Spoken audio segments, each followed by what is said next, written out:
Hello, beautiful soul. So today I want to talk to you about the solar plexus chakra.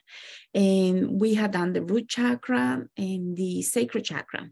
So today I want to focus on the solar plexus chakra, but take it a little further than just physical challenges. I want to focus very specifically on spiritual challenges that we may experience if the solar plexus chakra is compromised. And I have personal experience with this, so trust me, I know very well what happens if this chakra is compromised for whatever reason. We all know that the solar plexus chakra is all about confidence, personal power, self-esteem, and we all know that.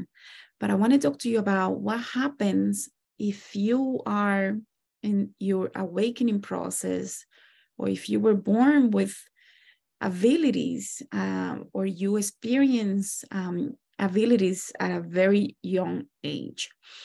What happens to this solar plexus chakra if you have mediumship abilities that you have been suppressing since childhood and so on? So that will be the focus of this conversation, of this short conversation, to talk about the extreme fear, anxiety, and even hopelessness that we may feel if this solar plexus chakra is compromised.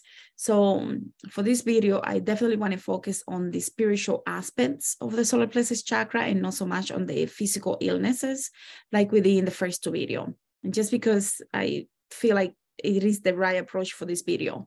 So again, the solar plexus chakra, if that center is compromised, you're going to feel a lot of fear, anxiety, hopelessness, inability to follow your intuition, a lot of doubts. It gets to the extreme. You might even have issues with setting boundaries, or not only with physical people, humans, but also with spirits, different type of spirits. So if you're having issues with not knowing when to set boundaries with spirits that come to you. For example, what I mean is sometimes we may assist someone because we're healers and we then have to process their issues later, like I do. That means my solar plexus chakra is compromised. And I have been working on this chakra for a while, but the work continues for me. So if you're dealing with the same thing where you help someone, and even after, you still have to continue to work because you're taking in things from them, whether you're doing it consciously or not, that's besides the point. That means that center is compromised and there is more healing to be done. So also having a lot of spiritual doubts, fears, is another sign that this chakra is compromised. I remember when I was going through my awakening, having a lot of doubts, and I was living next to the cemetery. And I was having issues with spirits coming in and out, and I didn't know how to set the boundaries. I just didn't know how to. And it really created a lot of fears and doubts, even after, for me to be more determined and assertive with telling them, no, this is not okay, you're not allowed, and whatever. I meet a lot of people that are dealing with the same issues, and a lot of doubts of what happens to my family and my kids if I allow myself to go through this process of spiritual initiations and so on, or working with different spirits, because there is there is a ball of fear normally come from childhood or past lives, or a combination of both. So you definitely want to be aware of that. Also, there is a fear of feeling lack of control. Like, if I cannot handle these energies, they're going to take advantage of me, and therefore I'm going to suffer the consequences. And that's probably because you had an experience in childhood or past lives where similar things happen. Feeling out of control, feeling like you were betrayed, perhaps feeling like you couldn't follow your intuition, or that your intuition took you to the wrong place. So those are things normally that will be coming from past lives that you will want to be aware of. Learning to set the boundaries with spirits and physical beings is key. because those boundaries are going to determine how much secure and confident you feel about yourself. So it is important to know why those boundaries are being set without being a little too much. You know, sometimes people, when they start setting boundaries, they become like the boundary police, like, oh, you have an issue, you need to set a boundary, or I have an issue, I have to set boundaries, and if you look at me the wrong way, you're out. Well, that's a little too much, right? So we do have to set healthy boundaries. That is different than being a little too much when it comes to boundaries. And I know some people that do that because they're trying to defend themselves from the potential of feeling like they're being taken advantage of. So that's two different things, right? Either way, it means it needs to be addressed, it needs to be healed. Also, setting boundaries with parents, siblings, friends, co-workers, and with yourself. So definitely, yeah. Another big one, though, about the solar plexus being compromised is feeling abandoned, rejected, separated. Sometimes you'll be surprised that these issues come from the soul separating from source, and it's something that lingers from life to life to life. Or you had a lot of challenges and experiences in past life and childhood that reactivated the past lives in order for you to have this major issue of feeling so separate, detached from everything, from humans, from the planet, from family, from animals, from the trees. If you really feel like you're up here and you're so separated, it may be coming from a past life where you, or even the first time that you were separated from source and you came here as to incarnate, even though it happened thousands of years ago, you still, if that trauma hasn't been worked through in other experiences, you might still be dealing with that here now, especially if you had issues in childhood when you were abandoned or separated, or you thought you were abandoned. Like, for example, if you go to a grocery store and you're there with your parents and you're 5 years old and you look around and you don't see your parents, in that moment, you might think that you're abandoned, but you just got distracted and they got distracted. They didn't leave you. But for you, it is reconnecting the memory of another past life when you were separated from parents and live a tragic life, or, you know, as a homeless or something like that, or when you were abandoned or given away or betrayed or feeling like you didn't belong. So it could be so many things going on, but it was triggered by something so insignificant that caused your souls, your DNA cells to remember, oh shoot, this happened to me before and these were the consequences.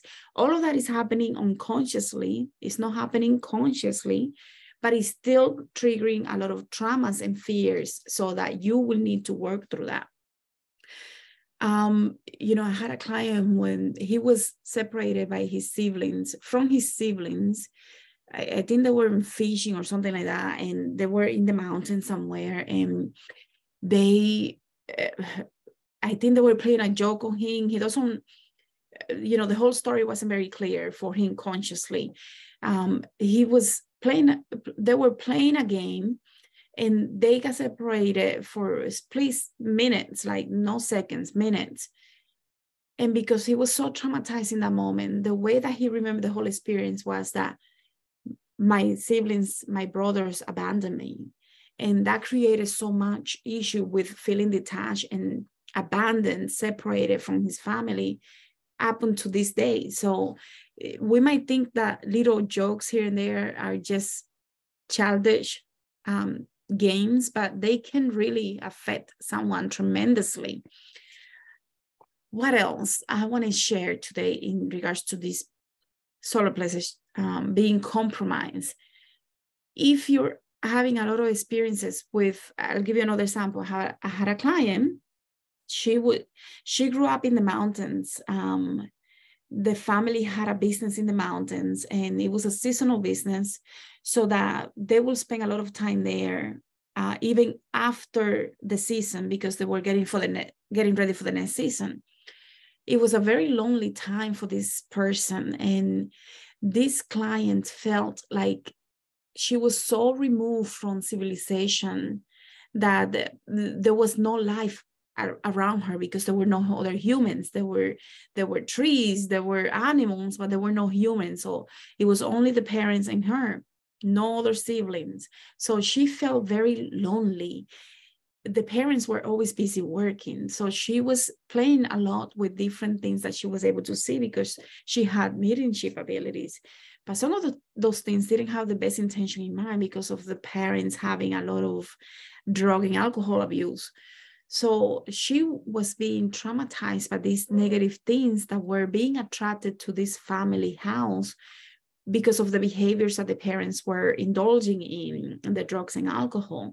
So the child initially was playing with things that she didn't understand, but when she started feeling very scared and they will make fun of her and they will try to hurt her, she started having issues sleeping ever since. So ever since then, she just cannot deal with what it means to be able to see things, and she has to sleep with the lights on, and very traumatized person, very lonely, a lot of hopelessness that developed in that experience when she was a child, 3-4 years old, and she was alone in the woods. Parents were always busy, never pay attention to her. So these feelings of loneliness and hopelessness developed at such an early age because of her mediumship ability. She was a very traumatized child that is still having issues today, that is still something that she needs to go through and heal to. And it has been a process of a few months working on this situation, but there are more layers because it's very traumatizing. I don't know what other word to use, but it's just so traumatizing to the point that it really is something that is, it will take her many few sessions for her to overcome this issue. Anyway, that was a very clear story, clear example of what happens when somebody, even though there's people around, parents, they still feel so alone, so separated, abandoned, so that there is that feeling of hopelessness. And those low vibration energies, they just love that type of energy because they consume that energy and amplify it. So the solar plexus of this person, even in the aura picture, show extremely low numbers for the solar plexus and extremely compromised energy. Even though she's been working on it, only over the next 2-3 months, the numbers will go up a little bit, but it will still show a significant amount of complications that need to be resolved. So this person has a long way to go before she can truly feel like that solar plexus energy, and that she can tap into her true sense of power, of self-esteem, or feeling good within her, because that is not the case right now. So the low astral energies, they do bring a lot of confusion, and they amplify everything that you already feel. So that anxiety she felt, that loneliness and hopelessness gets amplified. So we had to spend a couple of sessions just removing energies that didn't belong in her auric field in order for her to start feeling good about herself.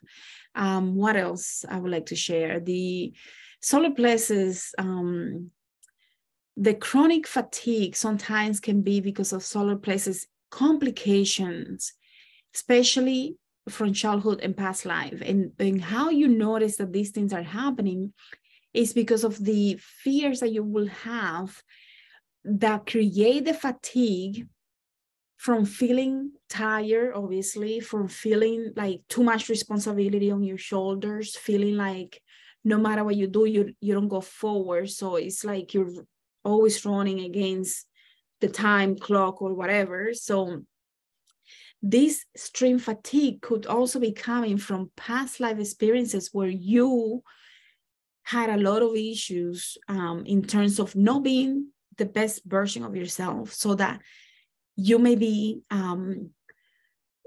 blaming yourself, punishing yourself for past experiences that you haven't released, that you haven't healed from. For example, another client had, this person had an experience where she was extremely evil, if I can call it that. And she caused a lot of people to die. Those people's death created, when she died, she punished herself, and she made a promise to always pay for what she done, so that she was carrying all of that heaviness of having killed all of those people in those past lives thousands of years ago, still affecting her today with extreme fatigue. When she released the extreme, that punishment of her punishing herself for all the trauma and the fear and the death, the people that she killed in that life, in that experience, it was like a big weight coming out. And it took her a few weeks to start noticing the lightness, because it truly was extreme fatigue, to the point where this person started walking again. So it is a process. It doesn't happen overnight, but it's good to know of these things, of the potential of what it could be.